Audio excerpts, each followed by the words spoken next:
disease. We went over cardiovascular disease Tuesday. So you do have one learning module due this week. Let me just double check which one it is.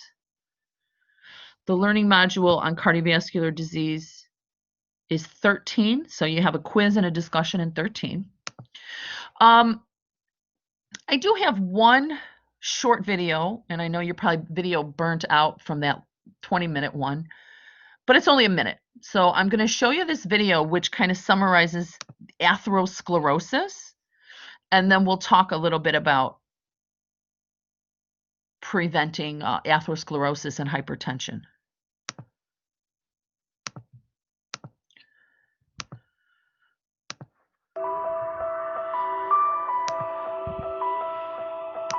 Your arteries, a system of tubes that transport blood around your body. Over time, the buildup of fatty material can damage and clog arteries, restricting the blood flow. This is known as atherosclerosis and can lead to heart attacks and strokes. There are several causes, including high cholesterol, which can clog up your arteries over time, high blood pressure, which can damage areas in your artery walls, making it easier for fatty material to build up over time, and smoking, where chemicals in tobacco smoke can also damage arteries, leading to this fatty material buildup. If a fatty deposit breaks down or ruptures, a blood clot can form around it. This can block your artery. If this artery supplies blood to your heart muscle, it can cause a heart attack. If this artery supplies blood to your brain, it can cause a stroke. There isn't a cure for atherosclerosis, but thanks to British Heart Foundation research funded by your generous donations, we are understanding more about how to treat it.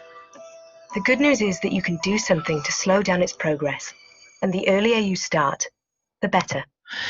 And I would say the earlier we start avoiding what causes these problems. Remember, they talked about high cholesterol, high blood pressure, and then they did talk a bit about like smoking or drug usage.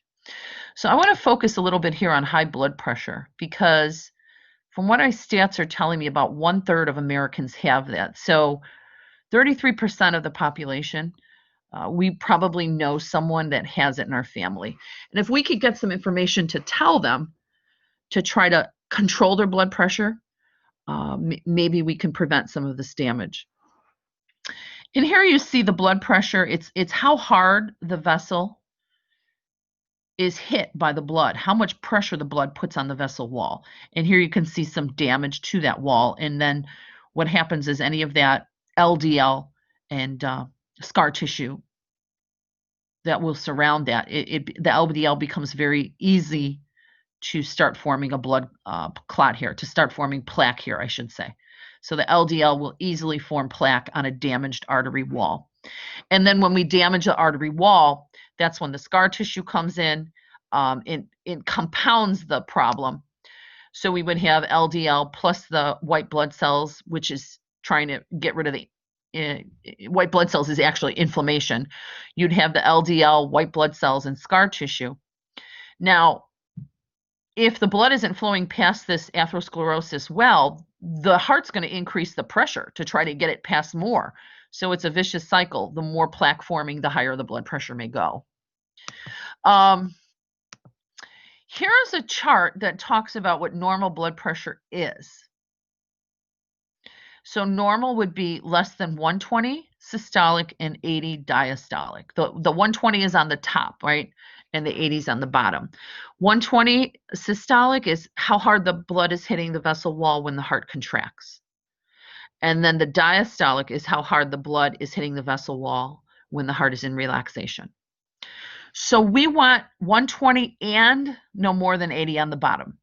If either of them become elevated, then we can start having problems. Hypertension is when the number gets to 140 or 90. Either or, it's not both. So it's either 140 or higher on the top, 90 or higher on the bottom. This here stage is kind of like pre-hypertension. So they have stage 1, stage 2. if you ever find someone who has a blood pressure of 180 or higher on top, 120 or higher on the bottom, I would probably bring them to the ER right here. Bring them to the doctor immediately because they can easily have a stroke. Now, let me show you the Mediterranean diet. Now, the professor from University of Arizona talked about this today in the video. I showed you this when we talked about food plans many weeks ago. And I wanted to give you a little idea about how often we're eating these foods. So with the Mediterranean diet, on a daily basis, a majority of your food should be vegetable, fruit, whole grain, olive oil, beans, nuts, legumes, seeds, herbs, and spices. That's what we should eat every day. A couple of times a week, fish, seafood, poultry, eggs, cheese, yogurt. And maybe so one day you choose to eat the fish, another time maybe you choose to eat shellfish, another day, eggs and cheese, but one or two of each of these per week. And then less often. We want to cut back on animal meats such as beef and pork. Less often. It doesn't say never. And then sweets. I'll tell you a funny, one of the best lines I heard when I was at Harvard conference over the summer is, you can eat all the junk food you want as long as you make it at home. And I found that that sentence something that will always stay in my mind. If you want to eat a cake or ice cream or potato chips, basically the guy was saying, eat as much as you want as long as you make it. You can make your own potato chips. You can make your own ice cream. You can make your own pie. But it's the processed manufactured foods that are some of the problems. And, if we reflect back to that baker that came over from Europe and said, oh my gosh, I have to add more sugar to my products in order for people to like them. People were eating bakery throughout history, and we didn't have this obesity problem.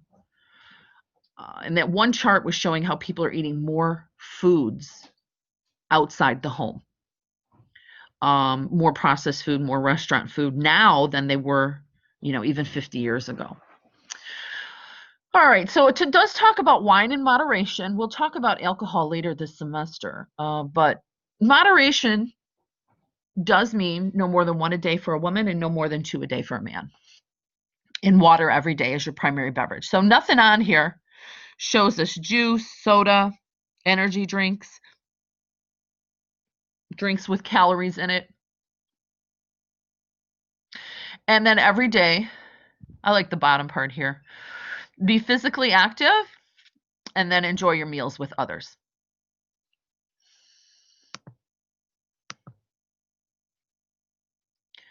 I'm going to show you a quick video and then I'll take questions on hypertension.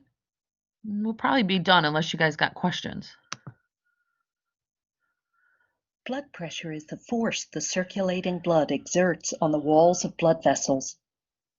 It is different in different types of vessels, but the term blood pressure, when not specified otherwise, refers to arterial pressure in the systemic circulation.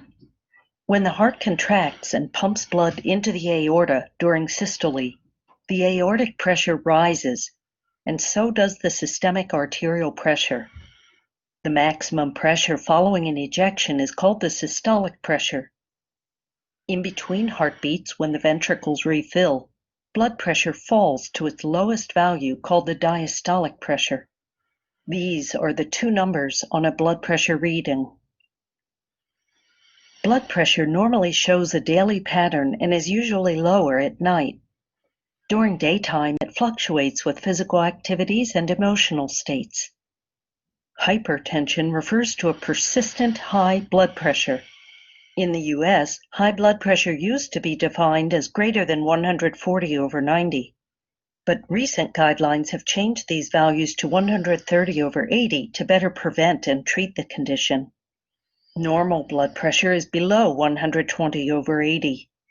In practice, blood pressure is considered too low only if it produces symptoms.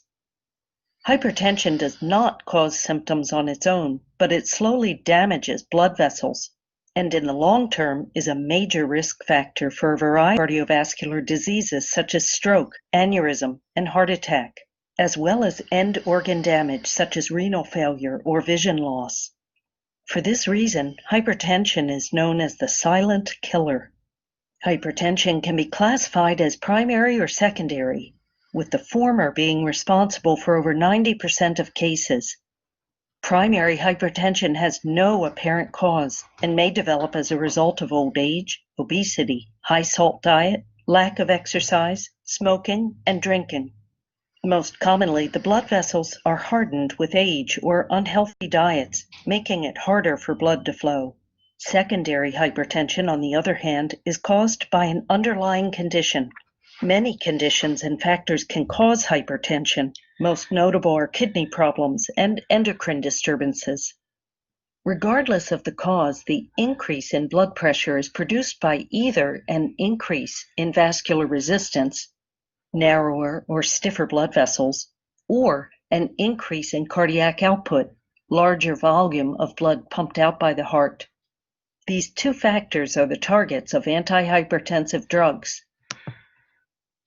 Now I'm going to stop here because they're going to talk a little bit more about prescription drugs that we don't necessarily need to learn about in the class. So at this point, I'm just going to ask you, if you know someone who has high blood pressure, even if you don't know someone, I do want you to participate. What dietary modifications would you tell them to make? You could type it in the chat room. If you know someone with hypertension, I hesitate to say, I can even say high cholesterol. What dietary changes would you recommend that they take? Alicia, less salt would be good. We would want them to be at no more than 1,500 milligrams a day. I don't want them to eliminate salt altogether because it is an electrolyte and it's needed, right? But we would get them maybe about 1,000 milligrams a day or so. Laura said exercise, very good. We would want to get them. Now, if they're in bad shape, they got hypertension, high cholesterol, I would tell them to start walking. I wouldn't necessarily get them in a very rigorous exercise program at first, because anytime you exercise, your blood pressure goes up normally. So if your normal blood pressure 120/80, you exercise, your blood pressure might go up 125/82. It goes up slightly, not a lot. But if you're already in a hypertensive state and you're, 150/100, we don't want that going up any higher. So, low intensity walking would be a good start until they get cleared by their doctor to do more. All right. Lots of water would be good. That should be the primary beverage, is water. There is really no need to drink anything else. Low fat, if they're choosing dairy products, I would say choose low fat. Yes, Victoria. Deja, good job. Less white bread, unless they're making it at home themselves. And definitely the processed red meat. I can say processed meat and I can say less red meat. Good job, Deja. The processed meat is something we do probably want to avoid, and we'll hear more about that next week when we talk about cancer. But meats that have been processed do cause cancer. And I'm talking about lunch meat, sausage, bacon, beef jerky, salamis, hot dogs. Processed meats like that are carcinogenic. So we want to kind of cut that out. Red meat, we just use it in moderation, right? Once or twice a month. We don't want to do that every day. And I don't know who's doing that every day.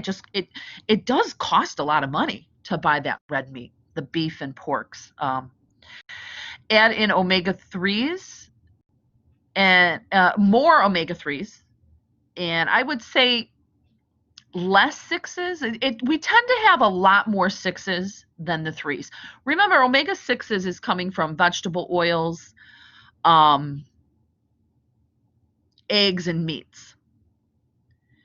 And the omega-3s is coming from dark green leafy vegetables, sea vegetables, nuts, and seeds. So we tend to have a poorer ratio. People tend to overeat eggs, vegetable oil, meat, and not enough dark green leafy vegetables, nuts, and seeds. Or I could even put in fish, right? in fish. So we want to encourage more consumption of fish, nuts, seeds, dark green leafy vegetables, whether they're from the land or the sea. Sea vegetables would be the seaweed and the sea algae. I didn't purposely skip the keto diet. I haven't investigated it thoroughly. To me, keto, I'm hoping it's within the proper ranges of the protein intake that we've talked about in the class. What could be good about the keto diet is I believe most of it is whole and natural, but don't cut out your fruit and vegetable. All right. There is no magic fat diet that's going to work. I have no problem with eating whole foods, especially if it's fish and what is that called? Shellfish or low-fat poultry. But definitely you need to eat the fruit, the vegetables, the nuts and seeds. Now, if I'm not sure if the keto diet discourages fruit, vegetable, nut and seeds, and if it did, I would say probably not a good idea. Well, you know what? This is Patty wrote in the chat room that her grandmother's doctor recommended the keto diet. Remember what that speaker said about doctors and how they have lack of knowledge in nutrition? I haven't thoroughly investigated the keto diet. I'll say that again. I'm not opposed to eating whole foods that may be fish, shellfish. For some reason, I keep forgetting how to say that. Or animal products, but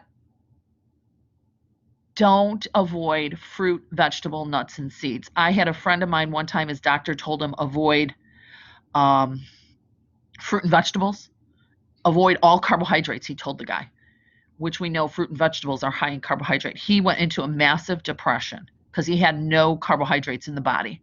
So we don't want to go on these all protein diets if they exclude the vital, most important food groups, which we know half our diet should be fruit and vegetable.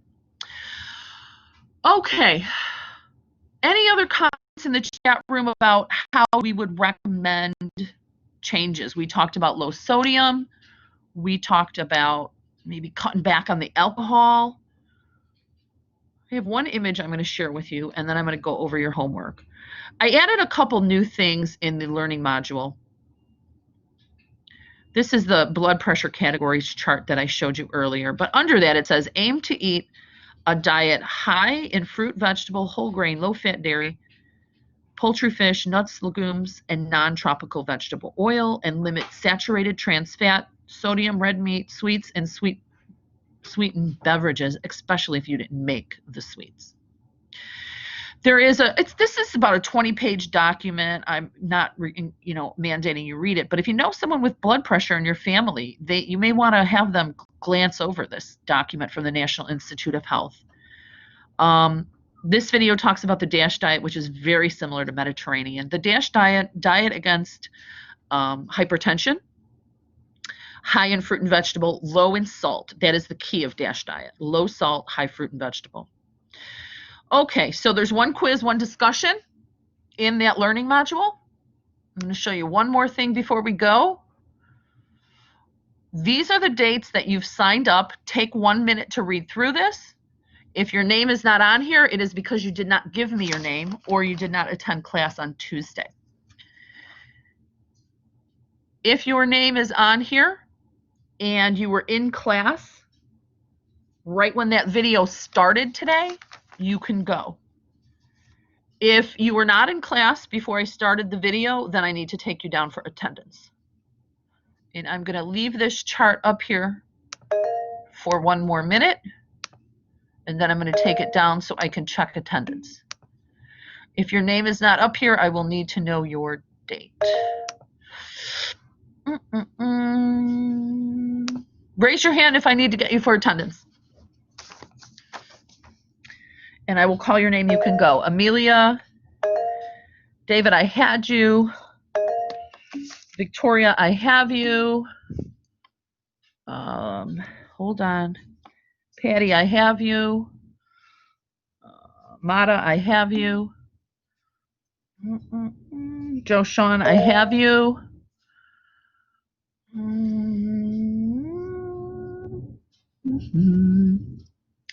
David, I have you. I think, does anybody have a question? I think I have everybody. Philip, do you have a question? No, he's gone. Joshan, do you have a question? And Jamaria, do you have a question? All right, guys, have a good weekend. Kiana, did you want me to see if I have you for attendance?